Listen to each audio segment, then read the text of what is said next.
క్రాంతి గారు నా మాట వినిపిస్తున్నా క్రాంతి గారు? వినిపిస్తుంది ఎవరు? సార్ నా పేరు డేవిడ్ చౌదరి అండి. సార్ ప్రైజ్ అలాడండి. అండి సార్ మీరు చాలా అద్భుతమైన సేవ చేస్తుంటారండి క్రైస్తవ సమాజానికి. సార్ చెప్పండి. సార్ కాల్లో మా పాస్టర్ గారు ఉన్నారు, వాళ్ళు చెయ్యమంటే చేయడం జరిగింది. పాల్ గారు ఉన్నారా సార్? ఉన్నారు సార్. ప్రైజ్ అండి. మనం ఏంటంటే సార్ కొంతమంది పాస్టర్లు సన్మానించాలని చెప్పేసి మా దేవుని కృపను బట్టి మనం అనుకుంటున్నాము. Okay sir. అయితే కొంతమందిని మనం సెలెక్ట్ చేసి ఉన్నాము సార్ ఇప్పటి వరకు. ఓకేనండి. అయితే అయ్యా ఏంటంటే ఇప్పుడున్నటువంటి దైవజనుల్లో చాలా వరకు ఈ వాక్యం కన్నా ఎక్కువ దశమ భాగం మీద ఎక్కువ దృష్టి పెడుతూ ఉన్నారు. మీకు దృష్టికి వచ్చిందో లేదో? అవునవును సార్, అవును. ఈ దశమ భాగం వినబడి వాక్యాన్ని అసలు బోధించడం లేదండి. అయితే ఎవరైతే నిజాయితీగా మన వాక్యాన్ని బోధిస్తున్నారో వాళ్ళని మనం సన్మానించాలని చెప్పేసి మరి వేస్తున్నామని మనం సంకల్పించుకున్నాము. అదయ్య గారు, ఎక్కడయ్యా మన చర్చ్ ఎక్కడండి? మైలవరం సార్. మైలవరం. మంగాపురం అంటే ఏ డిస్ట్రిక్ట్ అండి అయ్య గారు? ఇది ఎన్టీఆర్ డిస్ట్రిక్ట్ అండి. ఇది ఏమండి? ఎన్టీఆర్ డిస్ట్రిక్ట్ అంటే okay okay okay okay. Krishna జిల్లా అంటే ఓల్డ్ కృష్ణా జిల్లా అంటే ఇప్పుడు పెడన అటు వెళ్ళిపోయింది కదా. అవును. ఇప్పుడు ఇది ఎన్టీఆర్ డిస్ట్రిక్ట్ చేశారు. ఇది ఓల్డ్ ఎన్టీఆర్.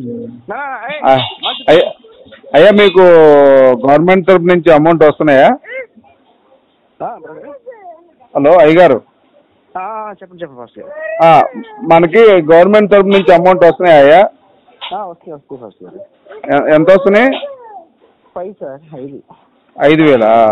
అవునవును. మొన్న మేము కొంచెం డిమాండ్ చేద్దామని ఆలోచన ఉన్నామయ్యా. కొంతమంది మేము దానికి కేఆర్ పాస్టర్ గారు, కేఆర్ పాల్ గారు కానివ్వండి, మన రంజిత్ తోపిరి గారు, ప్రవీణ్ పగడార్ గారు, వీళ్ళందరూ కలిసి ఒక మీటింగ్ వేద్దాం అనుకున్నాం. మన జూమ్ మీటింగ్ లో మాట్లాడుకున్నాము.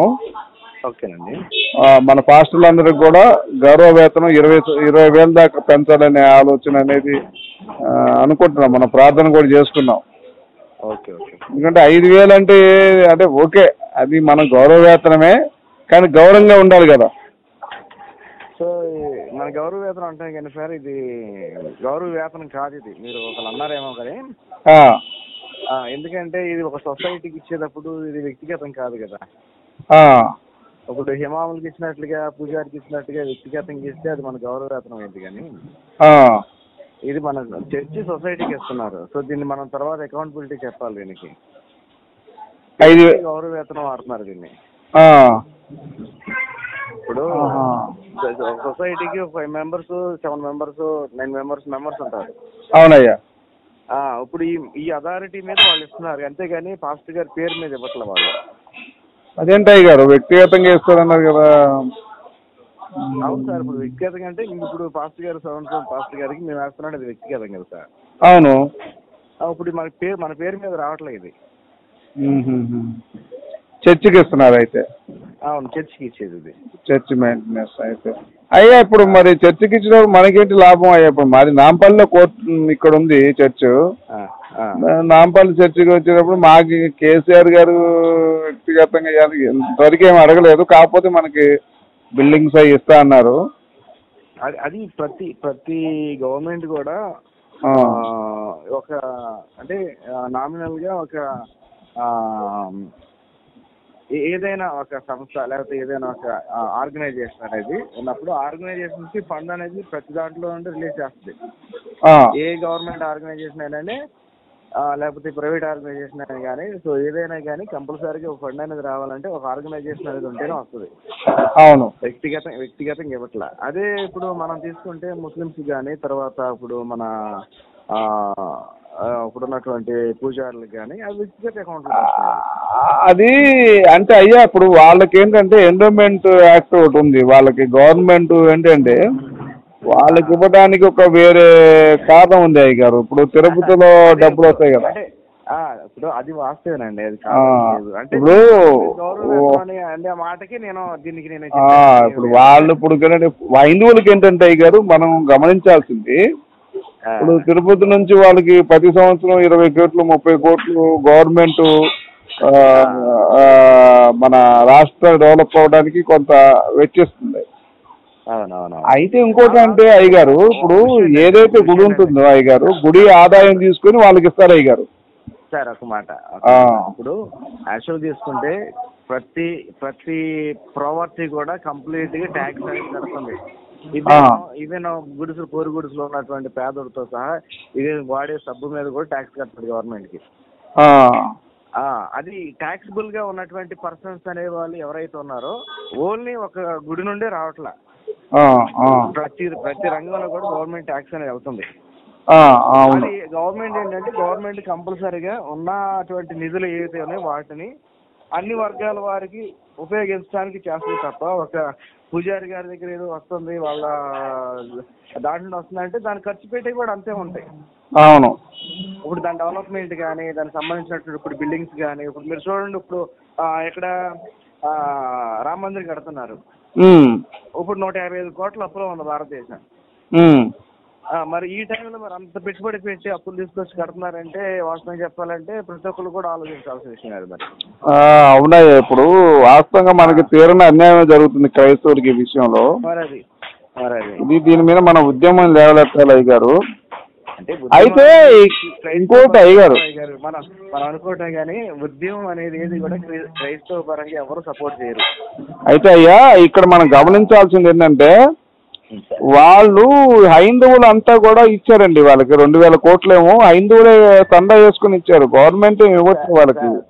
నాది ఒక విన్నపం మీకు, ఇప్పుడు రూలింగ్ మొత్తం గవర్నమెంట్ రూలింగే వాళ్ళ చేతిలో ఉంది. మొత్తం బినామీ వ్యవస్థ అంతా కూడా గవర్నమెంట్ వాళ్ళ చేతిలో ఉందంటే టోటల్ ఆర్థిక నిధులన్నీ కూడా వాళ్ళ చేతిలో ఉన్నాయి. వాళ్ళు ఫండింగ్ చేస్తారు అవసరం ఎక్కడుండైనా కానీ. నేను అనేది దాని గురించి కాదు, ఫండింగ్ వచ్చింది కరెక్టే. ఇప్పుడు కనీసం ఒక సాధారణ పేదవాడికి తినడానికి రోజువారీ డైలీ వేజ్కి పనికి వెళ్తే కానీ జరగని పరిస్థితి. ఒకసారి నాది ఆలోచించండి, సామాన్య మానవుడు ఇప్పుడు ఈ రోజున ఉన్న ధరలు కానీ రేట్లు కానీ ఇప్పుడు ఉన్నటువంటి కూరగాయలు కానీ ఏమైనా కానీ మీరు ఆలోచన చేయండి. కూలి ఒక 1000 రూపాయలు వస్తుందంటే రోజుకి సరైన ఖర్చు అయ్యేది 600 అవుతుంది కుటుంబానికి. 400 ఆ ఇంట్లో కాస్త మద్యం కానీ ఇటువంటి తాగి కూడా ఉంటే అవి కూడా ఇంటికి రావు. వీళ్ళు డాక్టరాలని తర్వాత నెలవారీ అని అవి గుట్టుబళ్ళు కట్టుబడులు అని ఏంటంటే ఒక సగటున ఒక మానవుడు జస్ట్ బతకడానికి ఇక్కడ ఉంది తప్ప ఒక ఇల్లు కట్టుకోవాలంటే ఒక లోన్ తెచ్చుకోవాలి. అవును, అంటే సంపాదించిన దాంతో ఏది చేయలేడు. అంటే నేనేమనుకుంటా అంటే అయ్యగారు మనకు ఒక చర్చికి కనీసం ఒక 20 లక్షలైనా కావాలి అనే ఆలోచన కూడా ఉంది మనకి. లేదండి, మనం అనుకోవటం కానీ చేయరు. ఇప్పుడు ఉన్న పరిస్థితి అయితే అంటే స్టాటిస్టికల్ సర్వే ప్రకారంగా అయితే ఇప్పుడు భారతదేశంలో అసలు స్వార్థ ప్రకటిస్తూనే కరెక్ట్ కాదనే విధంగా కొన్ని ఉద్యమాలు బయలుదేరుతున్నాయి. మరి ఈ మూమెంట్ లో ఒక 20 లక్షల రూపాయలు ఒక గవర్నమెంట్ బయటకు వచ్చి చేయాలంటే ఇప్పుడు అంతా ఓట్ బ్యాంక్ అనమాట. ప్రతి దాంట్లో కూడా ఏం చూస్తారంటే ఫస్ట్ ఆఫ్ ఆల్ మన ఓట్లు ఎవరు ఎత్తుకునేది చూస్తారు. ఒకవేళ క్రిస్టియన్ కమ్యూనిటీ ఉన్న ఏరియాలో ఒకళ్ళు చేస్తారేమో కానీ మిగిలిన ఏరియాలో అది అవ్వదు. మరి ఏంటంటే ఇప్పుడు క్రైస్తవ పరంగా ఉద్యమాలు చేయాలన్నా లేకపోతే ఏదైనా చేయాలన్నా కానీ ఏంటంటే మనం ఉద్యమాలు చేసే విధానం కాదని ప్రతి ఒక్కరు స్వభావం.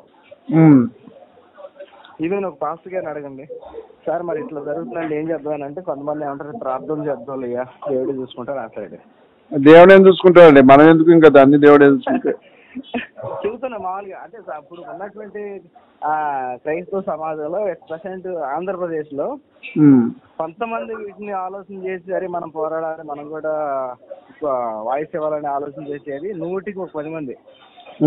మిగిలిన 90 మంది ఏంటంటే మనం బయటకు వస్తే మళ్ళీ మనల్ని ఏమంటారు, మన పేర్లు బయటకు వస్తే మన అంటే కొన్ని ఉంటాయి అనమాట వ్యతిరేకంగా మనల్ని దుర్భాషలాడాయి. ఇవన్నీ ఎందుకన్నట్టు ఎవరికి వాళ్ళు థాట్ను ఉంటున్నారు కానీ అయ్యా ఇప్పుడు పరిచయం అయితే బాగానే జరుగుతుంది అయ్యా నాకు తెలిసి ఆంధ్రప్రదేశ్లో ఏడు తక్కువ కానీ. ఆంధ్రప్రదేశ్ వెళ్ళాలనుకుంటుంది ఎందుకంటే ఆంధ్రప్రదేశ్లో ఎడ్యుకేషన్ సిస్టమ్ ఎక్కువ ఉందండి. ఆ, ఇప్పుడు ఎక్కడైతే ఎడ్యుకేషన్ ఉండదో అక్కడ కంప్లీట్గా ఇటువంటి అసమానతల అవకాశాలు లేకుండా ఎడ్యుకేషన్ సిస్టమ్ ఉన్న కాడ ప్రతిదీ కూడా సామరస్యంగా ఉంటుంది. మీరు తెలంగాణ వరకు పర్లేదు డెవలప్మెంట్, అది కూడా ఎడ్యుకేషన్ బాగుంది. కాకపోతే ఇంకొంచెం పైకి వెళ్తే మధ్యప్రదేశ్ బార్డర్లోకి వెళ్తే మీకు కొంచెం మళ్ళీ ఇబ్బందులు ఎదుర్కోవాల్సి వస్తూ ఉంటుంది. అయితే సార్ నేనేమనుకున్నా అంటే ఒక 5 ఏళ్ళు మనం టార్గెట్ పెట్టుకొని ఆంధ్రప్రదేశ్ మనం కనీసం ఒక 80% అయినా మార్చగలిగితే ఇక మన రాష్ట్రం మన చేతిలోకి వస్తేనే ఆలోచన కూడా ఉంది కదా. ఈ తెలంగాణ సార్ ఒకటి గుర్తుపెట్టుకోండి, రాష్ట్రం మన చేతిలోకి వచ్చేది, దేశం మన చేతిలోకి వచ్చి జరిగినది అది జరిగే పని కాదు గారు. అది క్రిస్టియానిటీ నెట్వర్క్ అంటే ఎలా ఉంటుందంటే కంప్లీట్ గా బై గాడ్ గ్రేస్ ఏంటంటే చర్చెస్ ఎస్టాబ్లిష్ అవటం, విశ్వాసులు పెరగటం వరకు. కానీ లేకపోతే ఇప్పుడు మన ముఖ్యమంత్రి గారు ఉన్నారు, మన క్రైస్తవ ముఖ్యమంత్రి, లేకపోతే మన ముఖ్యమంత్రి గారు ఉన్నారు క్రైస్తవులకి మేలు చేస్తారు అనేది ఏంటంటే జస్ట్ రాజకీయం. అది ఎవరి పదవులు వాళ్ళు కాపాడుకోవటానికి పైన ఉన్నటువంటి బీజేపీ అడుగుజాడలు నడిచే వాళ్ళే ఉంటారు. ఇట్లా బండి వస్తుంది. ఇప్పుడు అవసరం అయితే ఏదన్నా పైన నిధులు రావాలంటే అప్పటికప్పుడు అవసరం అయితే ఇటు బాకెళ్ళి మాట్లాడడం, అప్పటికప్పుడు అటు మాట్లాడే అవకాశాలు ఉన్నాయి. కాకపోతే మన మనుగడ అనేది ఎక్కడ కూడా దెబ్బతినకుండా ఉండాలంటే మన ప్రయత్నమే తప్ప కంప్లీట్ గా క్రైస్తవ పరంగా వీళ్ళందరూ రావాలంటే ఇక్కడ బేసికల్ గా ఏంటంటే అన్ఎడ్యుకేటెడ్ పీపుల్స్ ఎవరైతే ఉంటారో, ఎస్పెషల్లీ నిరుద్యోగులు, అటువంటి ప్రాంతాల్లో కొంతమంది యువతని బాగా కొన్ని రకాలైనటువంటి మార్గద్రవ్యాలకు అలవాటు చేసి బాగా చాలా భయంకరంగా తయారు చేస్తున్నారు. మన పాస్టర్లా ఎస్పెషల్లీ ఈ రోజున ఇంజనీరింగ్ కాలేజీల్లోనే ఇంజనీర్ చదివే విద్యార్థులే భయంకరంగా ఈ డ్రగ్స్ కి వాటికి అలవాటు పడిపోయి తిరుగుతున్న విధానం ఈ రోజు మనం చూస్తున్నాం. ఎందుకంటే నిలబడి చరిత్రను చూసే పరిస్థితి జనాలకు లేదు. అలా అని చెప్పి సమాజంలో జరుగుతున్న దాన్ని బట్టి ఆగి ఇది కరెక్ట్ ఇది తప్పు అని చెప్పి అంత ఆలోచన చేసేవాళ్ళు లేరు కదా. అంటే అయ్యగారు నేనేమనుకున్నా అంటే మన పాస్టర్లంతా ఒకటైతే ఇప్పుడు మన పాస్టర్లందరూ కూడా మనలో ఒకరిని సీఎం గా ఎన్నుకొని నెక్స్ట్ మనం ఒక 80% తెలంగాణలో ఒక 60% అయినా ఏపీలో ఒక 80% మనం అయితే హిందువులు ఏం చేస్తారు, మన ఇబ్బంది ఏం కాదు కదా. అది క్రిస్టియన్ పరంగా అవ్వదండి, ఇది క్రైస్తవ పరంగా అవ్వదు. ఇంకా అయితే ఇంకా ఎస్సీ ఎస్టీ బీసీల్లో ఒకవేళ ఏదైనా నిమ్న పరంగా ఉన్నటువంటి కులాల్లో నిమ్న జాతుల్లో నుండి వచ్చినటువంటి వారి నాయకులు అనేది చెప్పేసి అంటే ఏదైనా క్యాస్ట్ ఫీలింగ్ మీద ఉంటుంది. కానీ క్రైస్తవుడు అంటే క్రైస్తవుడికి ఓటేయడు. ఏంటంటే డినామినేషన్స్ ప్రాబ్లం అది. ఇప్పుడు ఒక చర్చికి వెళ్ళే వాళ్ళు అంటే ఇంకో చర్చి వెళ్ళకి వెళ్ళే వాళ్ళకి ఒకరికొకళ్ళు మేము గొప్ప అంటే మేము గొప్ప అనే తారతమ్యాల్లో ఉన్నారు పరిస్థితి. అయితే ఇది ఇక్కడ పాయింట్ ఒకటి దశమ భాగం పోతుందనే ఒక ఆలోచనగా ఉంటుందండి వీళ్ళకి. అది దశమ భాగం అనేది ఒక్కొక్కళ్ళు ఒక్కొక్క రకంగా దాన్ని మ్యాండేటరీ చేస్తారు సార్. ఇప్పుడు వాస్తవంగా అయితే మనం దాన్ని తటస్థంగానే ఉంచడం అనేది మంచిదని చాలా మంది అభిప్రాయం. ఎందుకంటే old testament according to old testament Torah ప్రకారంగా కంప్లీట్ గా ఏంటంటే మోషే చట్టాలు అది నెసెసరీ కంపల్సరీగా ఉండాలని చెప్పేసి అని ఫాలో అయ్యే వాళ్ళు ఉంటారు. సో న్యూ టెస్టిమెంట్ ప్రకారం ఏంటంటే ఒరిజినల్ వాళ్ళు ఇవ్వమన్నాడు, ప్లస్ అంటే నూర్చే ఎద్దుకి చిత్తం పెట్టకూడదు కదా అన్నట్లుగా కంప్లీట్ గా అవి వాళ్ళకి బాధ్యత, అది అడగటం తప్పే ఉందన్నట్టుగా అనుకుంటారు కొంతమంది. అట్లాంటి ఉన్నాయి. సరే ఏదైనా సార్ అది వచ్చిన కాంటెస్ట్ వేరు, నేను మాట్లాడేది వేరు అనుకోండి. నేనేమంటే అయ్యగారు మనం మీటింగ్ వేసాము ఏంటంటే ఇలా మనం అందరం వేడివిడిగా ఉంటే మన బలం చాలదు. మన బ్రిటిష్ వాళ్ళు వచ్చి మనకి 200 సంవత్సరాలు అయినా ఇంకా మనం 2% 3% ఏంటి అనేది కొంచెం బాధ కలిగింది. లేదండి 2% 3% అనేది జస్ట్ ఏంటంటే గణాంకాల్లోనే, కేవలం కేవలం గణాంకాలు 2% 3%. ఎందుకంటే ఇప్పుడు అసలు మామూలుగా ఒక థియరీ చెప్తా వినండి. అసలు ఇండియాలో ఉన్నటువంటి ఎవరైనా సరే సగటు పౌరుడు ఇండియన్ అంటారు కదా. ఇండియన్ అనేటటువంటి పదం ఇండాస్ అంటే ఇండాస్ అంటే సింధు నాగరికతను బట్టి. అవును. సింధు నుండి వచ్చింది హిందూ అనే పదం. సో అందరూ హిందూ అనే పదాన్ని బట్టి అందరూ హిందువులే. ఇక్కడ ఏంటంటే హిందూ అనే పదం నాట్ ఏ రిలీజన్ వర్డ్. అవును అంటారు. అవును, అది యాక్చువల్గా వెళ్ళి సనాతన అనేది అంటారండి నాకు తెలిసి. సనాతన అనేది కూడా ఈ మధ్య దాన్ని ప్రొక్లైమ్ చేస్తున్నారు కానీ అసలు వీళ్ళు ఆరిజినల్ ఏంటంటే బ్రాహ్మణ మతం. ఇట్రా మార్కు ఊరాలు అయ్యా అయ్యా. అయితే ఇది యాక్చువల్గా హిందూ అనేది మీరు అన్నట్టు సింధు ప్రాంతాల నుంచి వచ్చిన వాళ్ళు హిందూ అంటారు. సనాతనం అంటే వీళ్ళ ఇట్లా హైందవం ఇలా అంటారు వీళ్ళ అన్యుల్ని. లేదండి, ఇది మనం ఒకసారి హిస్టారికల్కి వెళ్తే సో క్రీస్తుపూర్వం 1500 నుండే ఇది మనుగుల్లోకి వచ్చింది. సో అప్పుడున్నటువంటి మనం చూసినట్లయితే ఎవరు ఆయన పేరు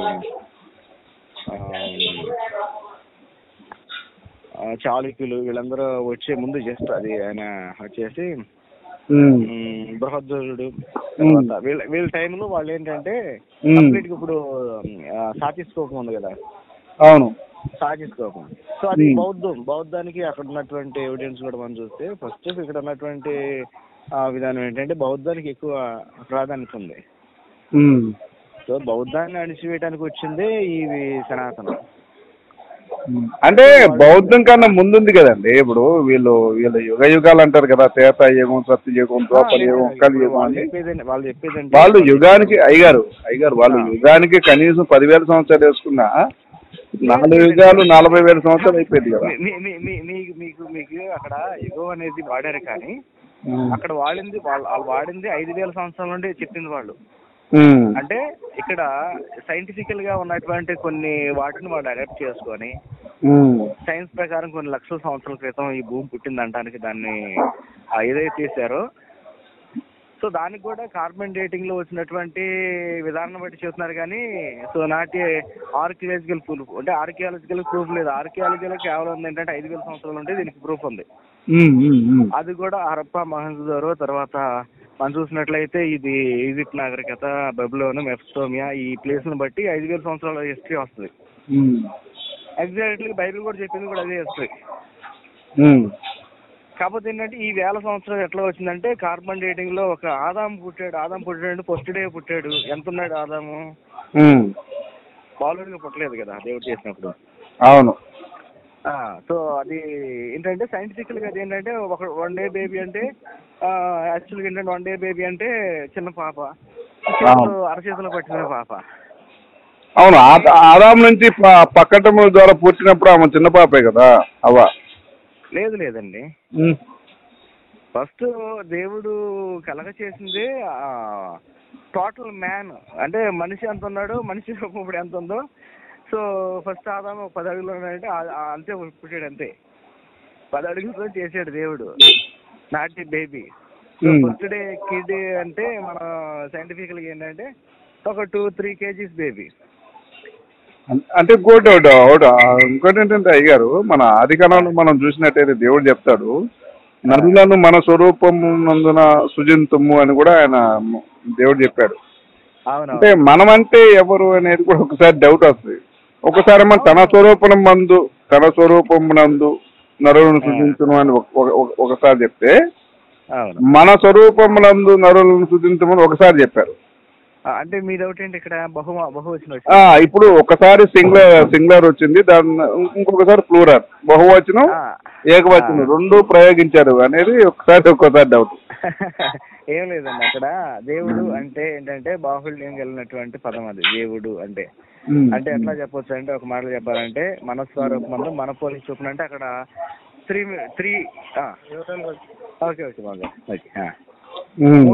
ముగ్గురు ఉన్నట్లు కనపడుతుంది అక్కడ. మన స్వరూపం మన పోలిక చొప్పున అంటే 2 words వాడాడు కాబట్టి 3 అని తీసుకోవచ్చు. సో మనం అన్నాడు కాబట్టి అంటే 1 కంటే ఎక్కువ అనేటువంటి పదం వస్తుంది అక్కడ. మన ఆది కాండము ఫస్ట్ వచనంలో ఆది దేవుడు భూమి ఆకాశాలను సృజించిన అని ఉంది. అవునండి. ఇప్పుడు యోహాను సువార్త 1వ అధ్యాయానికి వెళ్తే ఆది యందు వాక్యముండును, వాక్యము దేవుని వద్ద ఉండును, వాక్యమే దేవుడై ఉండును అంది. అంటే అయితే అయ్యారు ఇక్కడ మీకు అడ్డొస్తున్నాను. ఆత్మ నిత్యమై ఉండును, ఆత్మము జీవింపజేయును గాని వాక్యము మనిషిని నశింపజేయను అని ఉంది. ఎక్కడది? నీకు అది చెప్తాను, నేను ఒక అధ్యాయంలో చూశాను వచనం. నేను చెప్తాను. వాక్యము అంటే ధర్మశాస్త్రం. ధర్మశాస్త్రం వల్ల ఏమైందంటే ఆజ్ఞ అనేది ఏలుబడి చేస్తుంది. ఆజ్ఞ అతిక్రమం పాపం వల్ల జీవితం మరణం అంటే ఆజ్ఞ అనేది ఆ యొక్క వాక్యం అనేది నశింపజేస్తుంది అనడానికి ధర్మశాస్త్రం వల్ల మనిషి దాన్ని నెరవేర్చలేక మరణిస్తున్నాడు. ఆత్మ అంటే దేవుని యొక్క ఆత్మ, పరిశుద్ధ ఆత్మ లేదా దేవుని ఆత్మ. ఇప్పుడు ధర్మశాస్త్రం అంటే అది కొట్టువైపోయింది కదండి. ఇంకా మళ్ళీ మనం ధర్మశాస్త్రం ఎట్లా ఆయన చెప్పాడు కదా పౌలు. ధర్మశాస్త్రానికి మన సంబంధం ఉంది అసలు. అట్లా అంటే ధర్మశాస్త్రం యూదులకే కదా. ఇంకోటి అయ్యారు, మీరు గమనించినట్టయితే దశమ భాగం అనేది దోచుకున్న దాంట్లో యెహోవా గారు తీసుకున్నారు. అప్పుడు కన్య పిల్లల్ని వాటాగా తీసుకున్నాడు 36 మందిని. లేదండి, ఒక మాట చెప్తానండి. ఇక్కడ కంప్లీట్ గా మీకు సబ్జెక్ట్ నేను చెప్తాను జాగ్రత్తగానండి. దేవుడైన యెహోవా ఇజ్రాయేల్ని ఎన్నుకున్నప్పుడు వారితో చెప్తాడు, నేను మిమ్మల్ని పాలదీనులు ప్రవహించే దేశం నుండి మేము పంపిస్తాను. అవును. అక్కడ మిమ్మల్ని నేను విస్తరింపజేస్తాను, మిమ్మల్ని కంప్లీట్ గా నేను బ్లెస్ చేస్తాను అని చెప్పిన తర్వాత దేవుడు అంటాడు, దానికి మోషే ద్వారా కొన్ని కట్టలు ఇస్తాడు. ఆ కట్టలు ఏంటయ్యా అంటే 10 ఆజ్ఞలు. సో సీనాయి కొండ దగ్గర ఆ సీనాయి కొండ దగ్గర ఇచ్చినటువంటి 10 ఆజ్ఞల్లో దేవుడు స్పష్టంగా చెప్తాడు. అక్కడ కంప్లీట్ గా మీరు ఎలా బ్రతకాలి, దేవుని పట్ల మీరు ఎలా ఉండాలి, ఇతరుల పట్ల మీరు ఎలా ఉండాలి.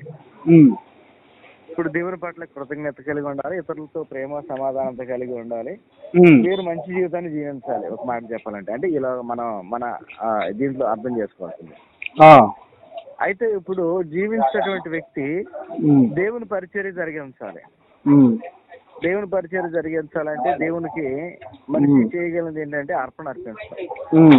పాత నిబంధనలు ఏవైతే 4వ అధ్యాయంలో అర్పణలు ఉంటాయి. ఎలా అర్పించాలి, పాప పరిహార్థ బలు ఎలా ఉంటాయి, అర్పణ అర్పించినప్పుడు ఎటువంటి పాపాలకి ఎటువంటి అర్పణ ఇవ్వాలనేది ఉంటది కంప్లీట్ గా. ఇప్పుడు ఇట్లా కట్టడని చెప్తా కూడా ఏం చెప్తారంటే మీరు మీ రాబడిలో 10వ వంతు దేవునికి ఇవ్వాలి. మీకు రాబడిలో ఎందుకు ఇవ్వాలంటే మీకు ఇచ్చినటువంటి స్వాస్థ్యంగా ఇచ్చినటువంటి ఈ భూమిని అంతటిని కూడా ఆయనే మీకు ఇచ్చాడు. మీ పంటను ఆయనే పండిస్తాడు. మీకున్నటువంటి సమస్తమైనటువంటి చీడపీడలు అన్నింటిని కూడా ఆయన విడిపేస్తాడు. ఒక దశమ భాగం మాత్రం కాదు కానీ ఇంకొకటి ఏంటంటే 7 సంవత్సరాల పంటలు 7వ సంవత్సరం అది వదిలిపెట్టాలి. ఇప్పుడు అది మనం సైంటిఫికల్ గా తీసుకుంటే 1 సంవత్సరం మామిడి తోట పండిందంటే 2వ సంవత్సరం పండదు. అంటే అయితే అయ్యా ఇప్పుడు చాలా మంది పాస్టర్లు మొదటి పంట తీసుకున్నారు, బియ్యం తీసుకొస్తే బియ్యం అందులో 10వ వంతు కూడా పల్లెటూరులో చాలా మంది పాస్టర్లు తీసుకుంటున్నారు అయ్యారు. సో అది వాస్తవం చెప్పాలంటే అది ఒక రకం చెప్పాలంటే అది బ్లెస్సింగ్ గానే భావించి ఇస్తారు వాళ్ళు. అది కఠినంగా ఏం తీసుకోవట్లా. అది ఈవెన్ పాస్టర్ గారు కూడా వాళ్ళ పైన ఉన్నటువంటి ఎవరైతే నాయకులు ఉంటారో వాళ్ళ దశమ భాగాలు ఇస్తా ఉంటారు.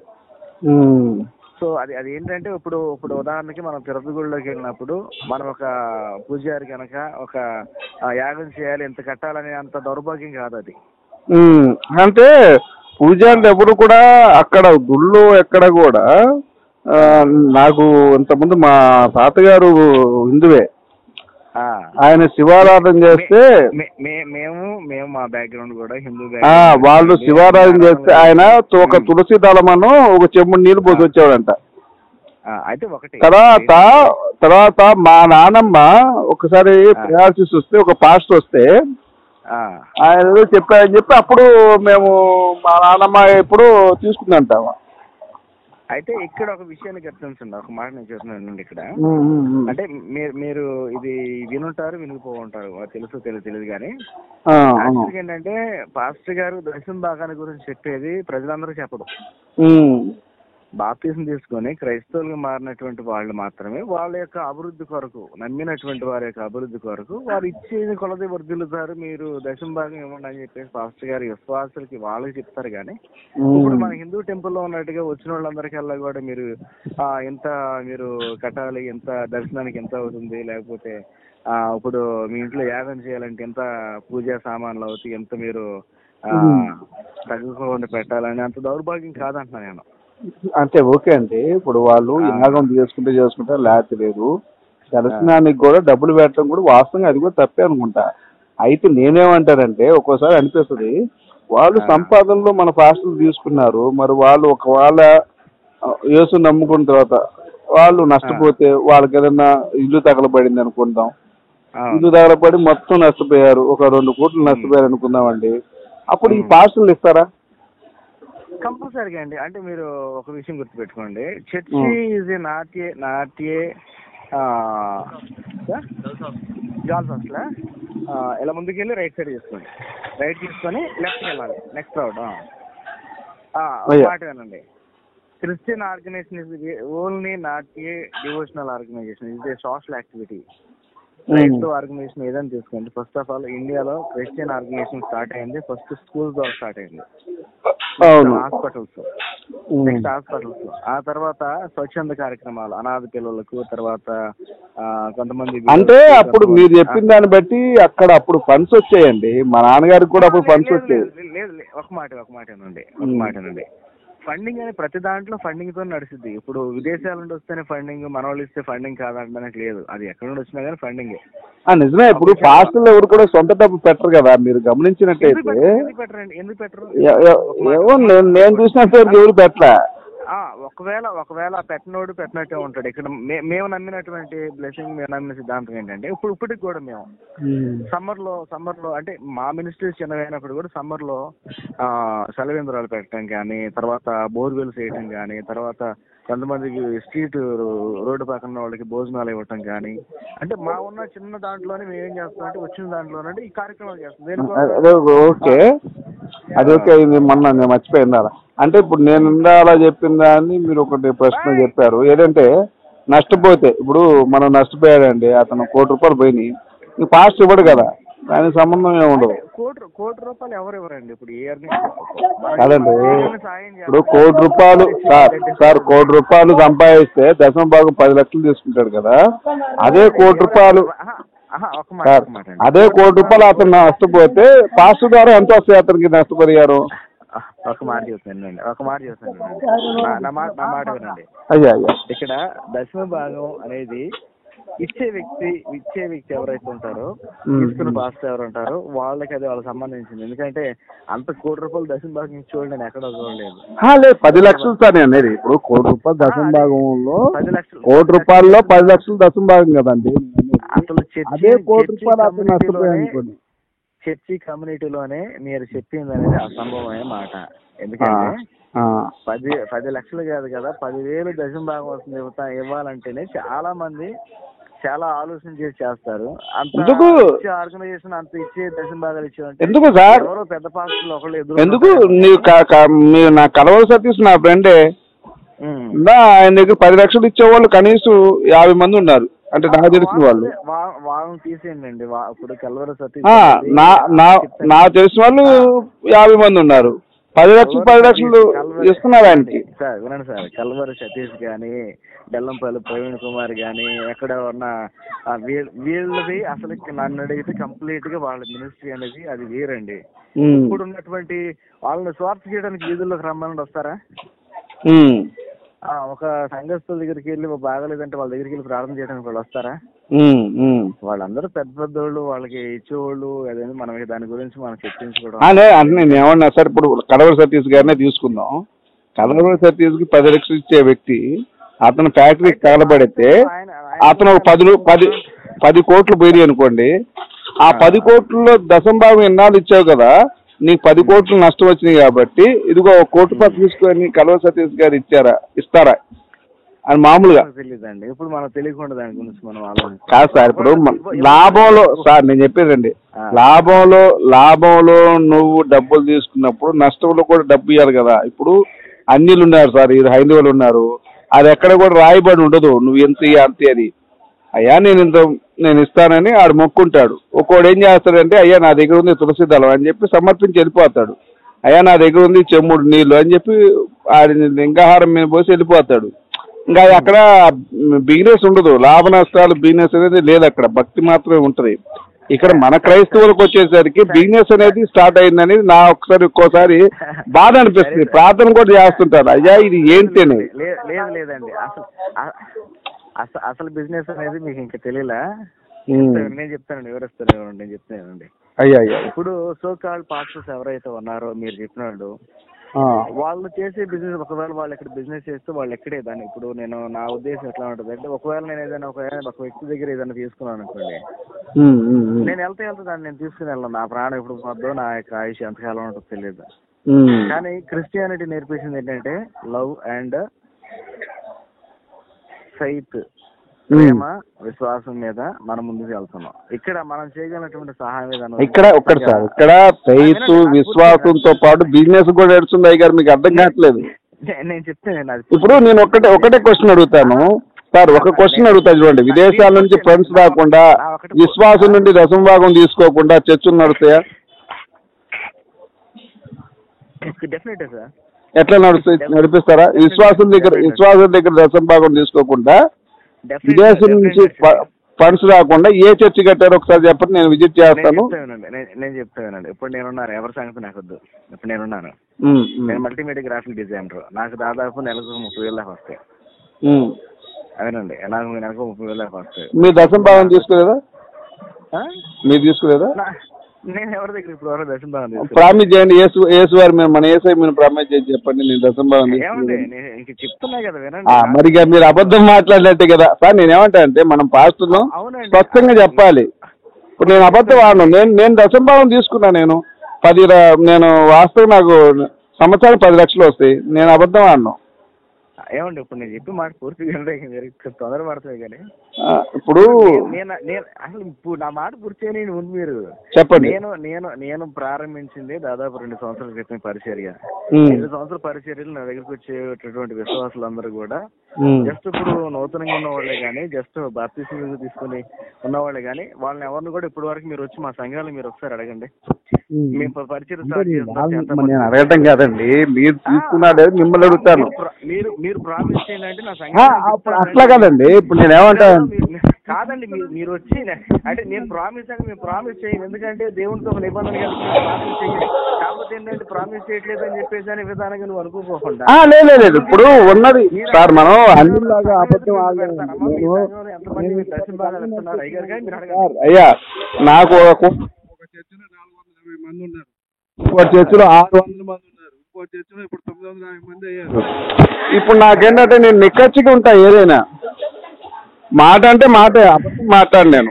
ఇప్పుడు మరి మేము మాటే చెప్తుంది. నేను కూడా అంటే నేనేంటంటే వేరే విషయం కాదు, కానీ ఒకళ్ళు తీసుకున్నటువంటి వారు ఎవరైనా ఉంటే ఒకళ్ళు వాళ్ళ ప్రభు చూసుకుంటాడు. విషయం ఏంటంటే ఇప్పుడు మాకు ఇచ్చేవాడు ఎవరు లేదు దశమ భాగాలు. ఇప్పుడు మేము అసలు దశమ భాగాల గురించి కూడా మేము చెప్పము. అసలు మీరు ఎక్కడైనా మా స్టేట్మెంట్లు కానీ, నా మెసేజ్ యూట్యూబ్లో ఉంటాయి, ఫేస్బుక్లో ఉంటాయి, ఎక్కడైనా మీరు చూడండి. దశమ భాగాల ప్రసంగాలు ఏమైనా ఉంటాయో చూడండి.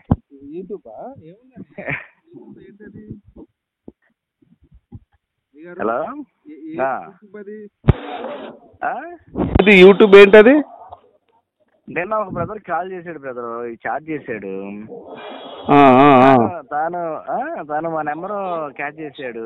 సో అన్ని ట్రేస్ అవుతాయి అన్ని. అది నేను ఆల్రెడీ చెప్తున్నాను, మల్టీమీడియా గ్రాఫిక్ డిజైనర్. నాకు తెలియకుండా అటువంటి విషయాలు అంటూ ఉండవు.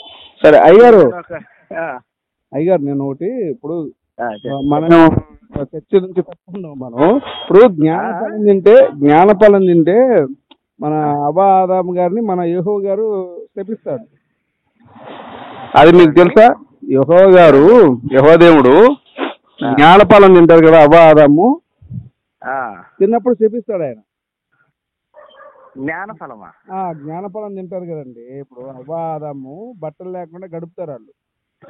అంటే ఇప్పుడు ఒక మాట చెప్తున్నానండి, కంప్లీట్ గా తెలిస్తే అన్నా మాట్లాడాలి, లేకపోతే తెలియకపోతే దాని గురించి అయ్యగారు ఎట్లా ఉంది అది ఏంటని అడగాలి. అదే అయ్యా, అదేంటంటే మీ పిల్లవాడిని కన్నా తర్వాత చెబుతా, అరే బాబు అక్కడ వేడి నీళ్ళు ఉన్నాయి దాన్ని తాగొద్దురా, ఈ మీద పడితే కాలుతారు అన్నాం. గ్యాస్ దగ్గరికి వెళ్ళొద్దు అన్నాం. ఏం కాదు నీళ్ళు తాగిరా, వెళ్ళి గిన్నె పట్టుకోవడం లేదా నీళ్ళు మీద. ఇక్కడ మీరు నాకు తప్పు అర్థం చెప్తున్నారు. జ్ఞానఫలం అంటే కాలేది కాదు, జ్ఞానఫలం అంటే జ్ఞానం వచ్చేది. వాళ్ళ జ్ఞానం వాళ్ళు తిన్నాకే వాళ్ళ కళ్ళు తెరవబడ్డాయి.